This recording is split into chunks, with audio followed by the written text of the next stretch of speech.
Hello Tattooed Athletic Club and welcome to another edition of Tattooed Athlete. In this episode I had the pleasure of being joined by Jason Archibald. Jason has been in the gym space for over 23 years in positions from personal training to gym manager. He's also a fitness junkie. He's ran 15 half marathons, 3 full marathons, a 50-mile trail run, 16 Ragnar relays, and 3 half Ironmans.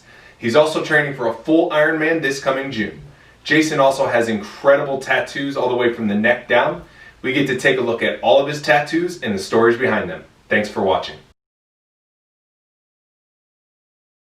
Hello Tattooed Athletic Club and welcome to another edition of Tattooed Athlete.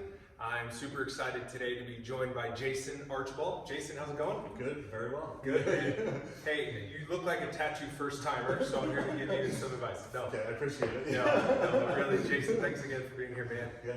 To get things started, why don't you tell me a little bit about your fitness background and why we're sitting in this fitness center today? Yeah. So ultimately, I started working out when I was 18. My friends had a membership. My first gym membership was at a place in Ogden called the Ogden Athletic Club. It was more of a racket center than anything. Played racquetball as like my warm up, and then I kind of got introduced to weightlifting. In high school I did lift weights, but it was mostly, I was kind of the opposite of everyone else. I only did legs, leg press, squat, whatever was available. I didn't want to bench. I didn't want to do any of that. So, even at the point to where I went in the gym my first time when I was 18, legally old enough to sign a contract in the state of Utah, I signed up and my friends were like, let's go bench press, and I really had no idea what I was doing. I couldn't even bench 135. When I joined the gym at 18, I weighed 170 pounds. Went there for roughly a year, and then all my friends went on their missions, being in Utah, and I just kind of stayed with it for a while as something to do. I wasn't going on one, and so I worked out until I was about 20, and then picked up on snowboarding. I was a skier up until that point, and spent a couple seasons just snowboarding, almost every day. In 6 months, I would miss 2 or 3 days. And so I kind of fell away from the fitness thing, and then on my 21st birthday, I talked to my parents at Gold's Gym. It opened up in Layton, where I grew up, and the membership joining fee at the time was like $200 or something, like the scam. But I asked my parents, I'm like, we pay my joining fee and I'll pay the monthly fee. And so that was my birthday gift. So at 21, I started working out again, and I weighed about 180. And within a year, I was 260. I hit kind of a growth spurt as far as some kind of muscle maturity, because I wasn't working out as hard as I was when I was 18, but everything was much easier, And then as summers and winters would come and go, lose 30, gain a 40, lose 20, gain 40, and pretty soon I found myself at, I was heavy. I was at 305. In my mid-20s, I was very heavy. I was very strong, but I didn't look fit. Sure. To the point where people were like, "You work out?" And I'm like, "Yeah, I can bench 455." Of course I work out. But then I kind of started looking at myself as, why am I doing this? Right. And back then I just wanted to be the biggest guy. I wanted to be the biggest and the strongest person in the gym, and I was both in a bad way. And walking across the gym, I got winded and things like that. And so as I looked at myself, roughly 26 years old, I decided I just want to be more fit. Not small necessarily. I'm not going to quit lifting. I enjoy it, but I want to be if I want to go run, I can. And I went on kind of a weight loss journey and lost. My goal initially was 80 pounds. I'm going to lose 80 pounds, so that would have put me about 220. And I was we went on a vacation to Mexico. I came back, and I'm like, I'm just going to continue this. And I set a goal to lose 100 pounds. I want to lose 100 pounds, and so I lost 101 pounds, and then started weight training more frequently again. And then it transitioned into me working in a gym. I was working sales. I was just the guy that signs you up when you come in, but it worked out well. Like I found out that I actually enjoyed the gym, and then started managing the gym, and which led to a total of 23 years working either management or training of some sort at gyms, either commercial or private. Right, so, right. Yeah. And which gyms have you worked at? So started at Gold's Gym. I worked for 2 different franchises for them. Ultimately a long 18 years with Gold's Gym.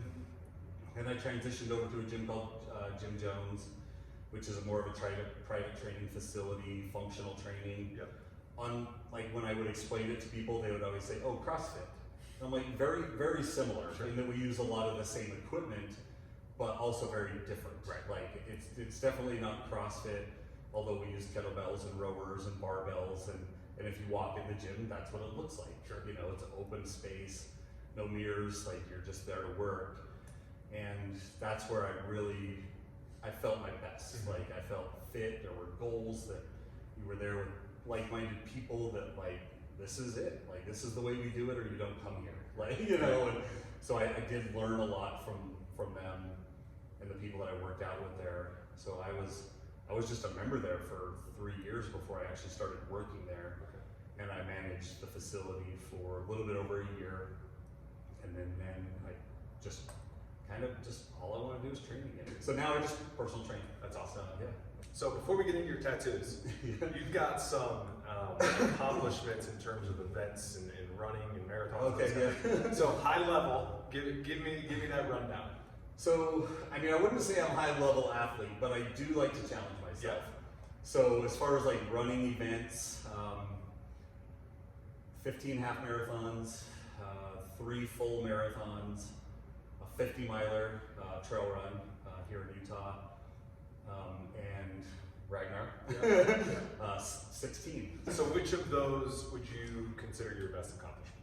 Ooh, oh, I didn't mention I've done 3 half Ironmans as Okay. well. Yeah. That would be the one I looked up that I'm the most proud of. Okay. Swimming, running, biking.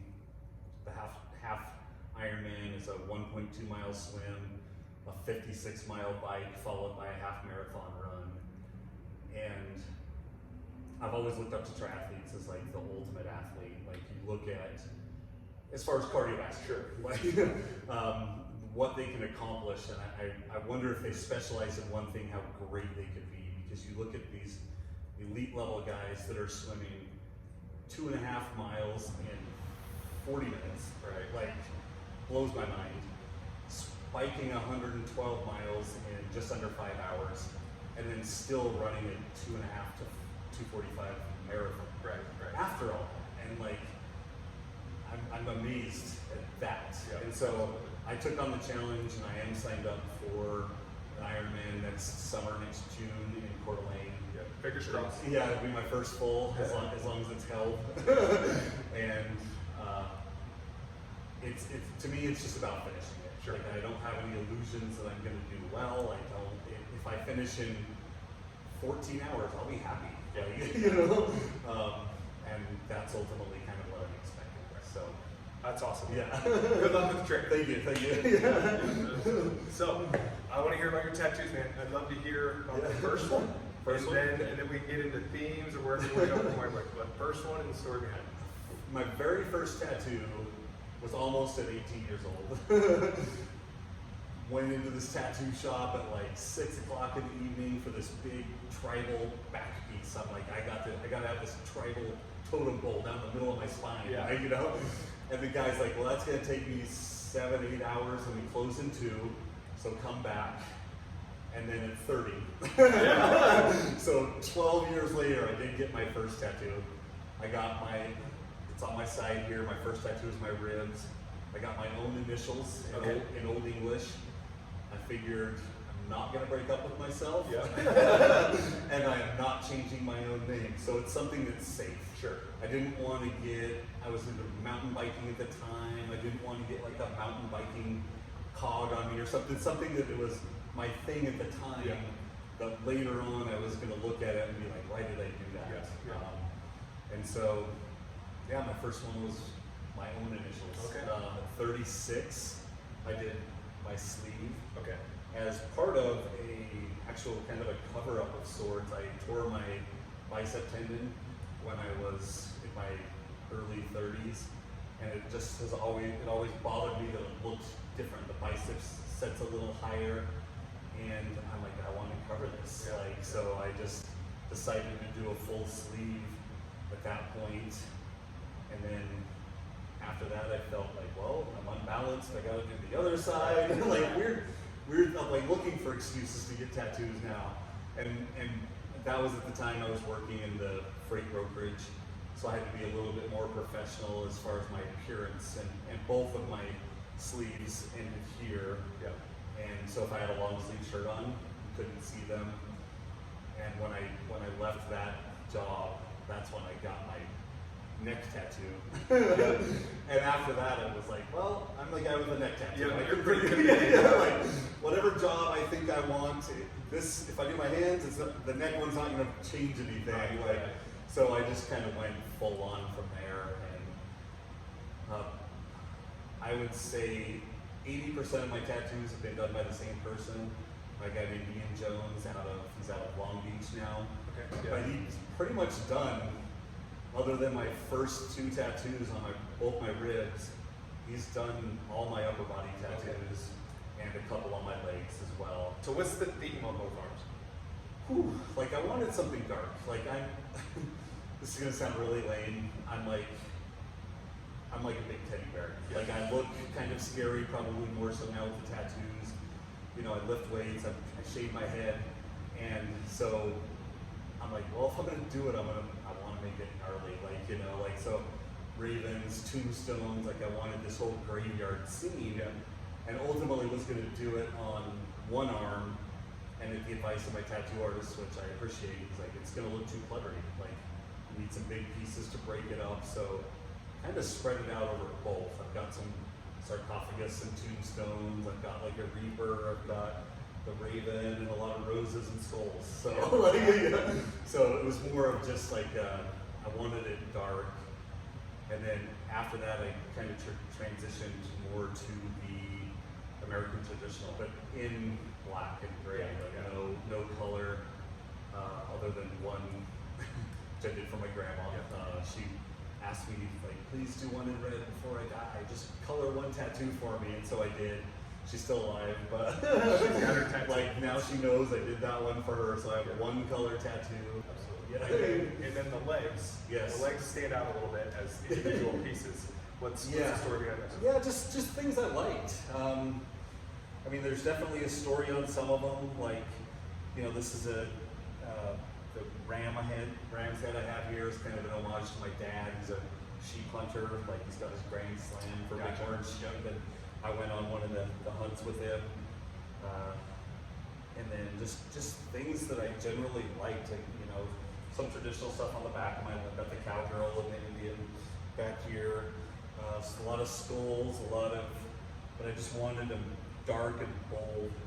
As I get older, I want to make sure that they're visible, right? You know, I like the darkness of them. I like and so yeah, my legs are definitely more pieced out as opposed to but so is my torso. Like, got a sternum piece, a couple chest pieces, like, and then things are just kind of stuck around. Gotcha. Like, And you shared a story about your hands as well. Yeah, so got a couple things going on with my hands. My knuckles, obviously, when I was born, established in '76.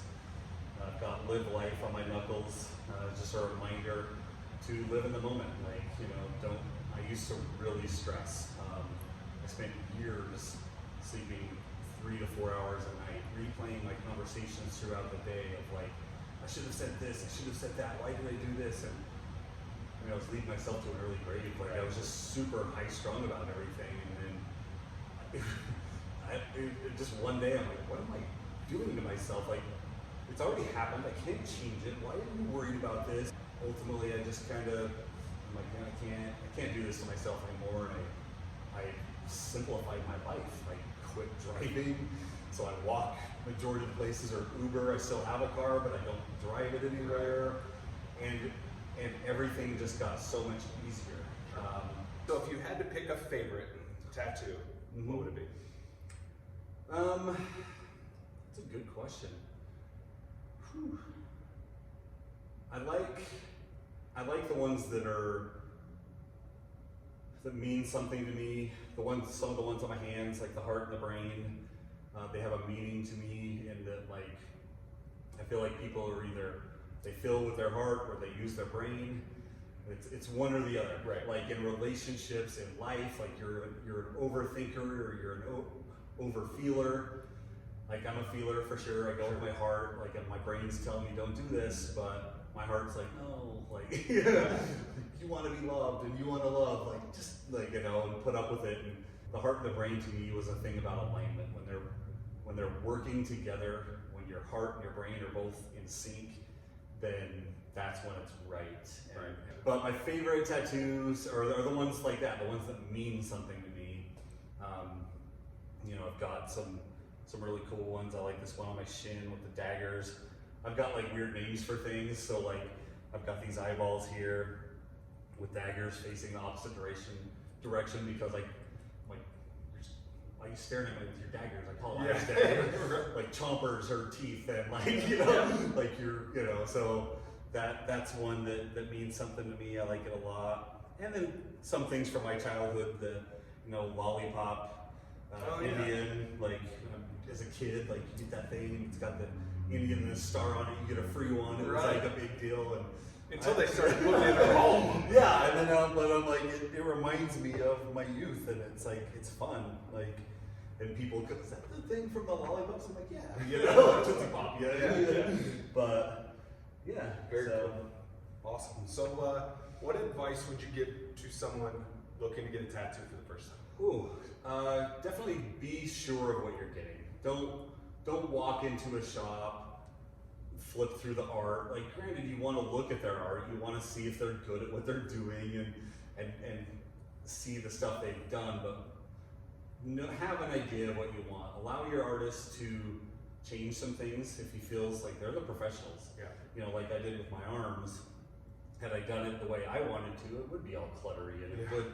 And so I took his advice, and we did some big pieces and things to break it up, and he drew it on me as opposed to stenciling it on, so it fit with my arm shapes and different things.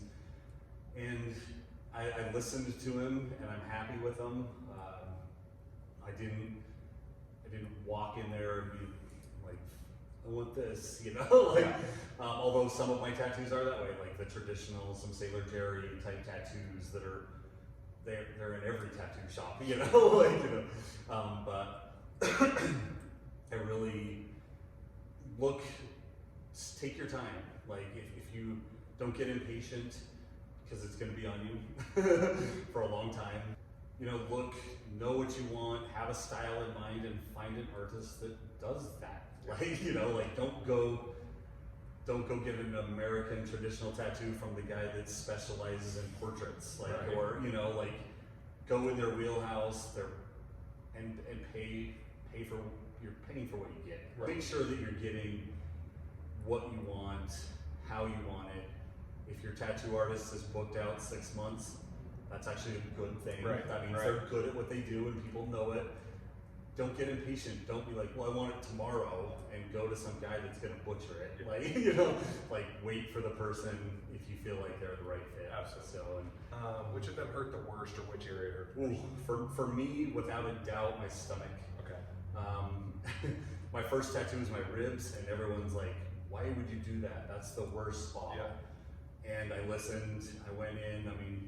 The week leading up to my appointment, I'm in my mind, I'm like, worst pain ever, prepping myself, and I go in for this appointment, which is 2 hours, and I left that wasn't bad, all right, pussies, and then a year later, I went in for my other ribs, thinking, oh, it wasn't that bad, and it was like, oh, this is horrible. I'm death gripping the table, and just really having a hard time, and then the arms weren't bad. Granted, every tattoo has a spot. For sure. If you're in the ditch here, or you hit the bone on top of your hand, it doesn't feel good. Right.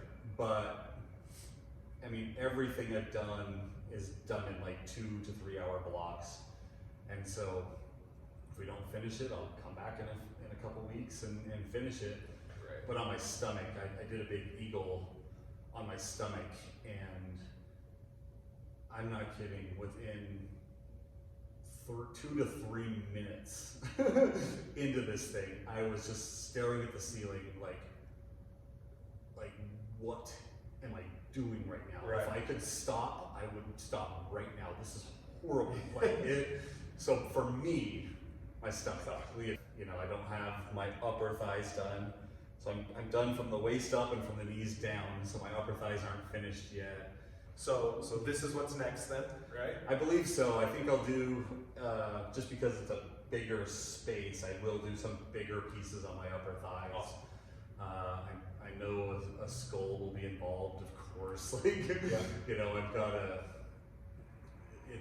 and I've seen him do this actually tattoo on someone else with color, and I'm gonna just continue with the black. But when I was growing up, I got into skateboarding, and this was at the time when Pal Peralta was like the big skateboard company. They had Tony Hawk, Steve Caballero, like they had the best skateboarders in the world on this team. And I was a Mike McGill fan. Like he had a skateboard with a skull with this like snake wrapped around it, and like I've always kind of like, that would be a cool tattoo. Even before I got tattoos, right. I'm like, that would be cool. So I think I will get that big skull and snake on one of my thighs. Okay. You know, for sure. So that's probably going to be my next project. Awesome. Yeah. Well, we look forward to seeing that. Yeah. So back to kind of where we started in terms of fitness. You know, what's coming up for you in the fitness world other than your half Ironman? Yeah. So it's a full Ironman. That's going to be my main focus. I bought my swim pass last week, and I will start a legitimate training program 24 weeks out. This week makes 40 weeks out. Okay. So right now I don't have anything set in stone. It's just about building capacity back. So I set the goal for myself this week. I'm going to run twice. I'm going to bike at least once, and I'm going to swim at least once. And next week it might be something else. Right. You know, but just getting back into it. Biking's my favorite of the three. I'm a middle of the pack swimmer. Yeah. I'm not the best, but I'm not bad. I pass a lot of people on the bike because I like biking. It's fun. I'm big. Especially on a flat course. Like it's hard for people to usually keep up with me, and then we get to the run and they pass me all again, and I finish about the middle. Right. Almost every time. If I've done a race with 2,500 people, I'm number 1,000 to 1,100. Like a little bit better than average, but like I'm not gonna win. I don't train to win. Like I know that like these guys, that's their job. Like you know, and there's a reason that they're gonna do this full Ironman in 8 hours, and it's gonna take me 14. Sure. You know, but to me, it's as big of an accomplishment. Not because I'm not good at it. Right. I like the challenge. I can lift weights. I like lifting weights. That's not hard for me anymore because I've been doing it for 24 years. Yeah. But this is hard. Like it is a challenge, and I don't necessarily enjoy it while I'm doing it. It's other than the bike. I like biking. That's when people say that about running. That's when I think and I have time to be free, and that's the bike to me. Right. Like, that's when I'm just having fun, and then when I get to the run, I'm just like, when's it gonna be over? Yeah. Like, you know, like it hurts. You know, and so that's why I'm starting my training so far out. I mean, it's not till the end of next June.